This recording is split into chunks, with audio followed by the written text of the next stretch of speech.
Hello प्यारे दोस्तों, आप सब कैसे हैं। आशा करते हैं आप सब ठीक होंगे। तो सीटेट के एसएसटी का जो पेपर सॉल्व है उसको हम आपके सामने लेके आए हैं,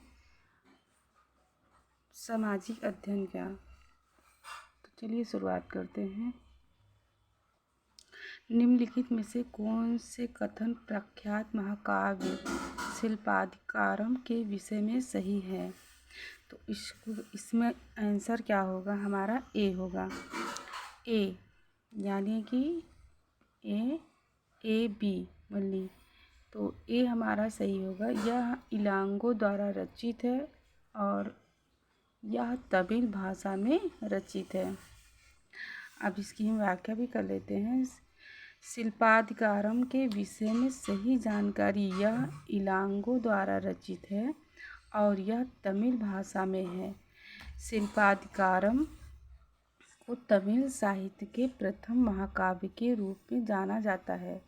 इसका शाब्दिक अर्थ है नुपुर की कहानी। इस महाकाव्य की रचना चेर वंश के शासक सेन गुट्टवन के भाई इलांगो आदिकल ने लगभग ईसा की दूसरी-तीसरी शताब्दी में की थी। इस महाकाव्य के नायक कोवलम और नायिका कर्णगी हैं।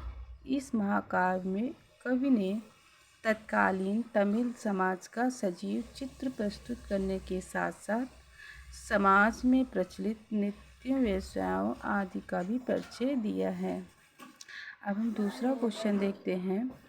कन्नौज पर नियंत्रण के लिए निम्नलिखित राजनीतिक शक्तियों में कौन से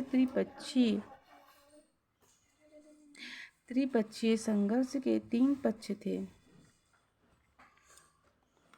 तो हमारा आंसर क्या होगा, हमारा आंसर होगा ए, गुज्जर, प्रतिहार, राष्ट्रकूट और पाल।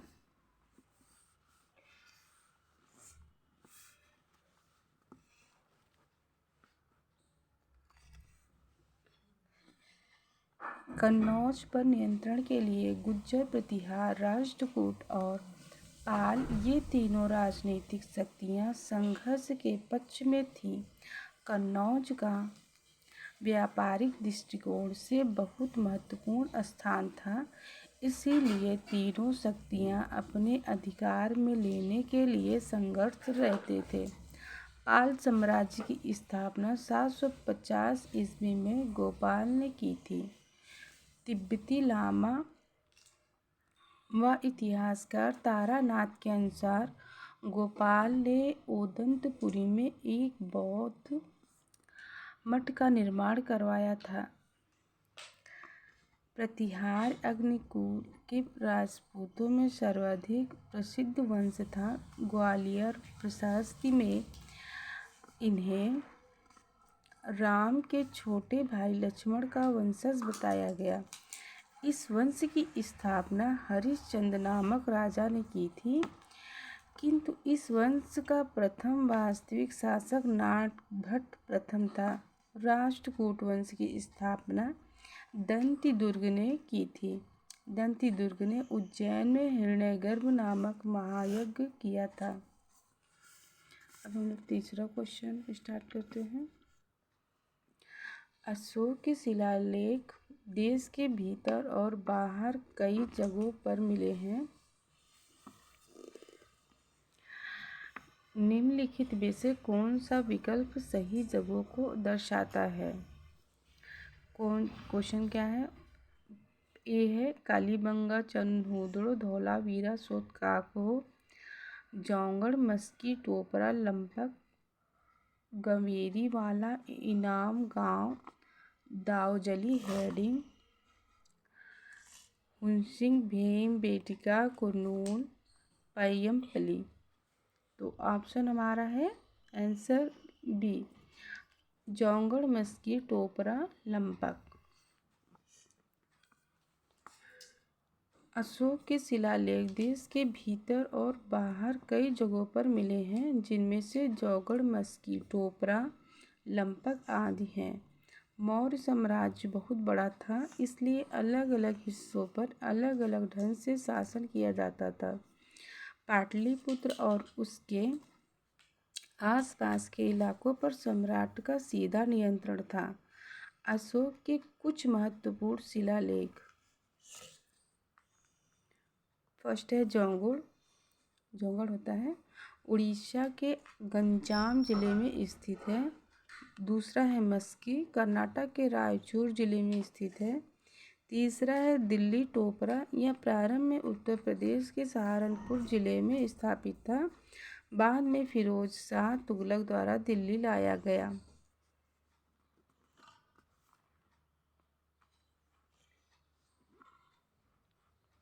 फोर्थ क्वेश्चन, 2000 साल पहले एक व्यापारी ने बताया कि वह गांजा, पेट्रा और अपोलो घोष में जा चुका है। तो निम्नलिखित में से कौन से व्यापार के माध्यम से उसने यात्रा की थी? तो हमारा आंसर होगा ए, मार्ग जिन पर रोमन शासकों का नियंत्रण था। 2000 साल पहले एक व्यापारी ने बताया कि वह गांजा, पेट्रा और अपोलो घोष में जा चुका है। वह मार्ग जिस पर रोमन शासकों का नियंत्रण था के माध्यम से उसने यात्रा की। रोमन साम्राज्य को दो चरणों में बांटा जा सकता है, जिन्हें पूर्ववर्ती और परवर्ती चरण कह सकते हैं। संपूर्ण साम्राज्य में दूर दूर तक अनेक नगर स्थापित किए गए थे, जिनके माध्यम से समस्त साम्राज्य पर नियंत्रण रखा जाता था।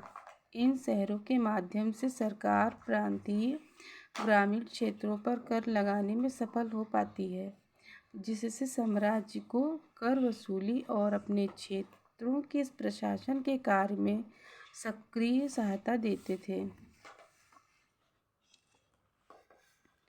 अब हमारा क्वेश्चन है 5, निम्न कथनों को पढ़िए तथा सही विकल्प का चयन कीजिए।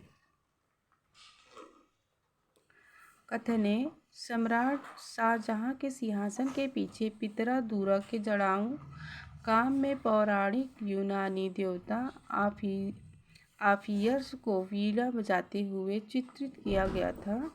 ऐसा माना जाता था कि आफिरियस का संगीत आक्रामक जानवरों को भी शांत कर सकता था और वे शांतिपूर्वक एक दूसरे के साथ रहने लगते थे। बी कथन, शाहजहां के सार्वजनिक सभा भवन का निर्माण एक ऐसी दुनिया के निर्माण को सूचित करता था जहां सभी सद्भाव के साथ रह सकेंगे।